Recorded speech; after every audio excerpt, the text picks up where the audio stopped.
Annapolis home prices are up 9.2% year to date, while inventory remains lower this week. It's Friday, February 16th, 2024. I'm Kimberly Barton, broker-owner of Kinetic Realty, Maryland's indie boutique brokerage. This is the weekly Annapolis Real Estate Report. Inventory in all zip codes fell to 110 for sale. 20 homes are coming soon. 22 homes hit the market over the past week. 11 went under contract, falling this week. 8 moved to pending, same as last week. 13 homes sold at 99.1% list to sold ratio and selling in 36 days. The highest priced home to sell was in St. Margaret's for $1,850,000. Rentals in Annapolis are at 38 for $3,088 per month.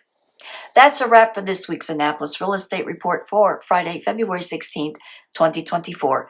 Thanks so much for tuning in. Enjoy your weekend, stay safe, and I'll see you next week. Take care.